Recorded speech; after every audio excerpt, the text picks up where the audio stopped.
Joining me right now, Rick Jackson with WVIZ, PBS ideastream right here in Cleveland, and also Gary Wilson, who's a commentator with the Great Lakes Echo. Gentlemen, thanks so much for being here and continuing our Great Lakes discussion. Our pleasure. All right, so let's jump right in. Gary, did I cut you off? No, well, just I was listening to Rick a few minutes ago talking about the gap when you left Cleveland and you came back and sort of the evolution of it. And I used to live in this area in the early 80s, and those wasn't necessarily the best times for Cleveland or a lot of Midwest cities. But I was back here about 5 years ago for this very conference, and to see the changes, it's really striking. And I have an affinity for these cities. You know, I grew up in the Detroit area, even though I live in Chicago now. But to see Cleveland coming back, that's fantastic. You've hit the best in the Midwest there, yes. A little Chicago, Detroit, Cleveland triangle there. So let's talk a little bit about the politics of water, the politics of the environment. And Gary, let me start with you, because it is a presidential election year and it is September in Ohio. How big of an issue is the environment in the Great Lakes? Well, it's not a big issue, but it's a peripheral issue, and I think it's a real issue. Ohio, if form holds, it's going to be a close election, and you get down to little pocket groups that could make the difference. Just this morning I was reading an editorial in the Youngstown Vindicator, I believe the paper is, and they think that environmental issues and related to the Great Lakes could be in play. Granted, it's not the economy, it's not Iraq and Afghanistan, but it's out there, and in a close race it could be a factor. I would agree that there are so many different issues that could swing the state one way or the other, and this is just one more of them. And we saw Mr. Biden here over the weekend. Mr. Romney is here today. Mr. Biden and Mr. Ryan will be here the day after tomorrow. It is an important state to all of them. Everybody loves Ohio in election year, right? They do, and then November 7th, where are they? No one visits, they just don't come back. We issue the invitation, but at the same time, environment is one thing that could be key because you have the big cities sitting on water, not so much Columbus, but Cincinnati's on a major river, Cleveland with a river and a lake, Toledo with a river and a lake. So you see these big pockets where there are lots of voters. It makes sense for the politicians to go there and say, yeah, I care about your water because 1 million+ people live in this county alone. But are they talking about the water at all? Well, one of the things at this conference, it's going to be on the agenda with the environmental groups here in a couple of days. There'll be representatives from both campaigns, President Obama's and Romney's, and they're trying to secure a commitment from both presidents for the Great Lakes. And we'll see what happens. The Obama administration have been great supporters, except maybe if related to the Asian carp. And Mitt Romney hasn't said much, so we'll have to see how that plays out. Rick, what are you hearing from voters? What's on the top of their minds right now in Ohio? Jobs. Yeah. Jobs. It always is. And even though right now this state is trending better than the national unemployment rate, jobs are still the issue. There are a lot of people without them, and so it doesn't really matter to them whether you say 8.1 or 8.9%. What's the difference if you don't have one of those jobs? So that is the key thing. We saw a big rollout, a big announcement at General Motors' Lordstown plant about 70 miles from here a week and a half or so ago. The GM's going to put $200 million into that plant and about $20 million into a plant in this county. And they're saying at the same time that secures jobs. And right away, both campaigns. I mean, I saw the announcement come across my desk, and not 5 minutes later, a press release from Sherrod Brown's office running for senator. And about 10 minutes after that, a release from the Romney campaign. So they're very aware of what is going to push voters' buttons here. Is it the environment? I think that's one of the second-tier issues. And it's interesting because when we talk about Great Lakes restoration, it does take money. And when you ask people to say, where do you want your money to go, or are you willing to pay more money to help with the environment, I'm sure everyone would say, yes, I love the lakes. But if you all of a sudden put that on a priority scale, in the last 4 years, what has been happening with the country and people have been losing their jobs, that might not be the highest thing on the list, and it might be the very hard sell, Gary, when you're talking to people about, would you like to pay more to help with some algae blooms that may not be in a lake even nearby you? Or pay billions of dollars to separate Lake Michigan from the Mississippi River based on the Asian carp. That's really going to be the, I don't want to diminish it, but a couple $100 million for restoration in the big scheme of things. I mean, it's $200 million, 250, but that's not a lot of money in the federal budget.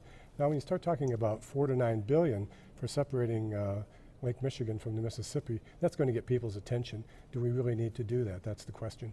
Are people talking about that here in Ohio, even though it's all still part of the Great Lakes system, but it is happening over in the Chicago area waterway system? Is there any kind of talk about that in the separation studies?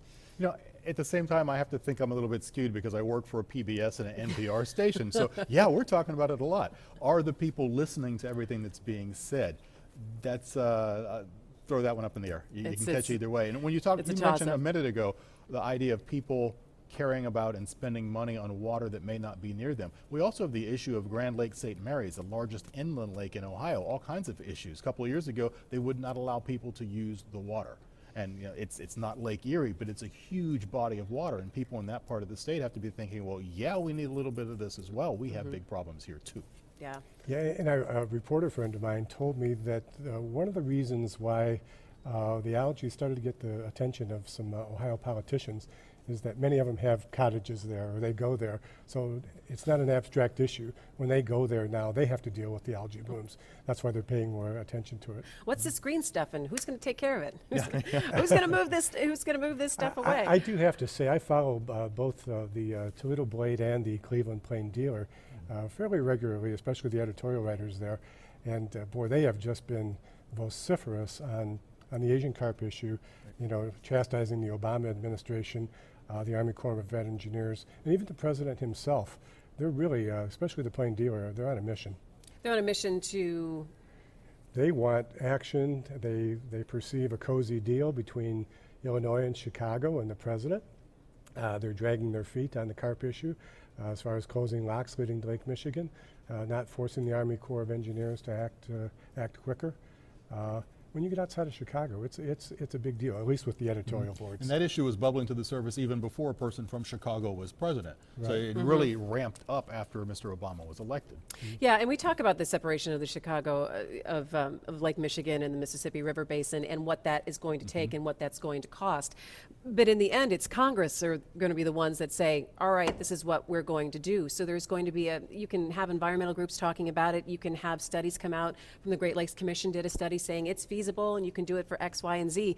But the bottom line is that Congress are the ones that are going to be making the decision. And there's going to be a lot of lobbying and a lot of politics that go along with that, with industry who are along the lakes, and Indiana and Illinois we've talked about, who say, look, well, we want that waterway open because we need to do business through there, and Chicago. So it's going to be very interesting. The politics are going to come into play there very much from, I think, big business. And maybe you're not going to get a lot of people along the basin who are going to start to call their congressman and say, I really care about this or not. At the same time, when you think about calling the congressman, governors have so much to do with this. And a lot of people aren't paying attention to just how much their governors are working to try and solve this issue. Last year, our governor, John Kasich, vetoed a plan that would have taken more water on a daily basis out of Lake Erie for industry. We just see things like that that kind of slide by the perception of regular folks. But yeah, the governors have a lot of pull and a lot of sway, and they have friends in Congress. A lot of them actually used to be in Congress. So yeah, so it makes sense that, yeah, we know who we have to appeal to, but there are other ways of appealing, and one of the ways that we would do it here is to go to Columbus before we go to Washington. I think it's very interesting, Gary, and maybe you can comment on this, that you have, the governors who are all supposed to be working together to band together as a Great Lakes community to make sure that we're all doing the same thing and that we're all benefiting from a Great Lakes system. But again, they want to protect their own territory. How does that put stressors on relationships to make sure that we can all get things done together, that we speak in a collective voice as a Great Lakes basin, but everyone has individual interests in their own states? I think that's the missing link. I commented on this last year, and I've written about it a few times. I think that there is a lack of collaboration between the governors. They're competing for jobs. Wisconsin governor actively campaigning for jobs, companies in Illinois to go to Wisconsin. On the other side of the border, the Indiana governor actively trying to get companies to move to Indiana. Michigan has been a little bit more passive in that. I think Governor Snyder's a little bit more of a gentleman maybe than the governors of the other two states. But I think the collaboration is a bit of a missing link. And now we've got the Great Lakes Commission here this week. But I just think the governors can do more, and I wish they would. You are watching our live coverage of Great Lakes Now, greatlakesnow.org, of Great Lakes Week. We are in Cleveland all week long talking about issues that are affecting the Great Lakes. It's environmental groups, also government agencies, all coming together to say, what have you been doing, or what have you been doing? Comparing notes and talking about what more can be done to protect this natural resource, which really is massive. And we take it for granted if you live along the Great Lakes or live in the Great Lakes Basin. But it's 20% of the world's fresh water supply right here in the Great Lakes area. It affects over 30 million people, 8 states, 2 provinces of Canada. And really, people across the country are watching this unfold this week as we talk about some of the issues like invasive species, like algae blooms. We have so much to talk about this week. We are going to be live all week long here on greatlakesnow.org and also your PBS station. Rick, Gary, thank you so much for joining us.